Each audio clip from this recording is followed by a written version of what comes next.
Hey, my name is James Nicholson and welcome to my YouTube channel. In this video, I want to talk about the latest house price data. You see, on this channel, we look to share all the different sources and all the different house price data because that helps you be informed and make an educated decision yourself on where you feel the house market is going.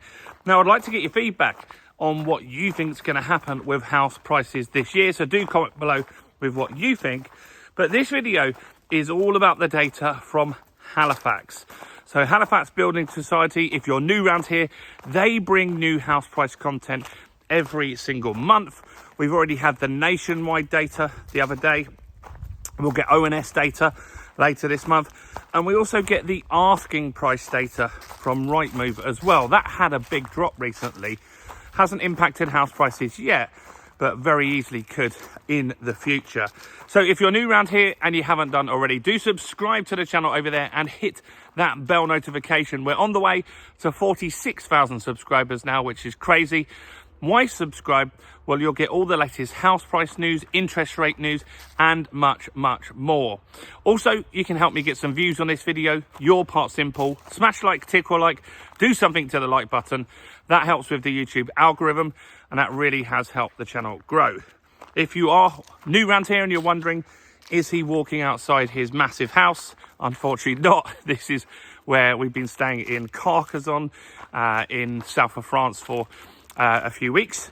Last day today, so we'll be back on the road tomorrow, unfortunately, heading home. But we had a great time while we were here. So if you watch some of the older videos, you can see some of the estate that we've done videos in various different places. Anyway, Halifax. What are they saying at the moment? Well, they're seeing house prices up again. And they're saying that house prices this month are up more than at any other time this year. Now, this does correlate with information that we have been sharing on this channel, because we talked about in May, we saw a number of applications approved for mortgages. That was increasing.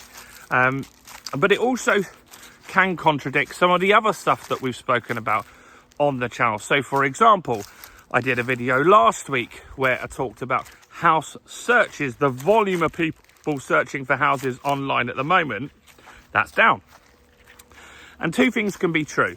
You see, this house price data that we're talking about here, this has a bit of a lag because these are deals that are done. These deals were probably viewings in March and April that have now completed and become a sale. Whereas the search volumes that we talked about the other day, that's an indication that we might see a bit of a slowdown in house prices towards the end of the year. So different data sets come out at different speeds. And so that's what we're talking about here is the Halifax data. So what are they saying? Well, they are saying that in July, house prices were up 0.4%. Now, remember, that's their data. So that's the mortgages they've approved under their various brands. But that's not insignificant, is it? And they're saying that that's the biggest increase for them in 2025. So that's important to take into account. They're saying that house prices with them on average went up from £297,157 to 298,237, and that was an increase of £1,080 in a month. So not a bad little increase there. And still, these house price increases for the year are actually below inflation. So if you take into account for inflation, which is at 3.6%, yearly house prices with the Halifax are up 2.4% year on year at the moment. So not an insignificant amount, 2.4%, but in real terms, your house price is actually down. And that's probably the best way, in my opinion, that if you want house prices to correct, you want them to become more affordable, I would rather we erode some of that house price increase by inflation, because what that means is that anyone that has a mortgage or anyone that owns a property is less likely to go into negative equity, and that's good. It also means that over time, if we don't have house prices going up more than inflation, which they have struggled to do for quite a while, then you won't have affordability issues once the rates start going down, which we have had a Bank of England cut this week, and we're looking like we'll have probably at least one more cut in 2025, even with the fact that inflation is likely to go up above 4%, which is really quite bad, isn't it? That people's food, energy costs, these things are going to keep hurting them even longer, which is really, really frustrating. Now, the biggest increase in house prices, they've shed just one area, and we've spoken about this area a few times, is Northern Ireland. That's been a really hot market for about 2 years now. It's really gone really high very quickly. Maybe in the comments you can tell me, why is Northern Ireland doing so well? I think they've got some big government military contracts there that probably brought in some employment, brought in some people that wanted to buy houses, and that probably makes a big, big difference over in Northern Ireland. So on the whole, I think you're going to see a fairly stable market this year, because there's not much left of it here. We've only got a few months. While we feel that we're in the peak of summer right now, won't be long till everyone's back to school. Amelie's just about to start school actually in September, so she'll be starting school. The winter nights will come in quite quickly, and then it will be the end of the year.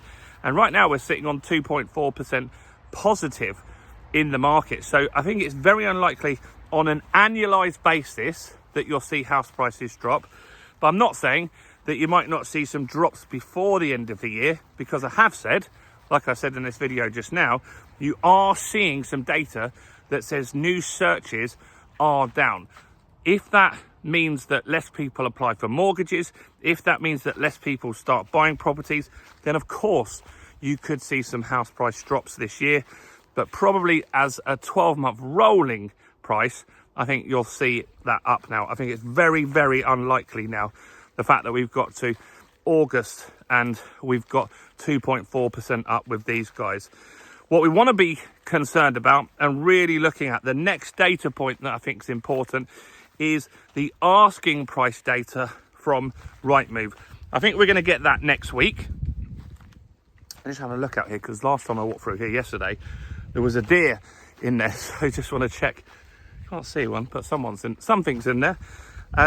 So yeah, the Rightmove asking price data, I think, is really critical, and it will give us a better idea on market sentiment.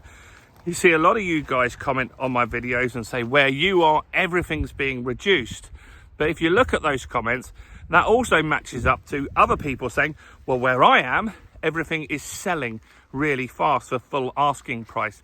So the Rightmove asking price data is the next big data source that I really want to see. Last time it was down a lot.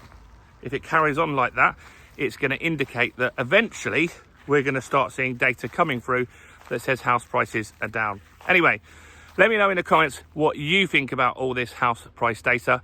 I'm a little behind on the comments because I've been swimming and drinking beer, eating ham and cheese and baguettes all day, but I'll be catching up on all the comments over the next week.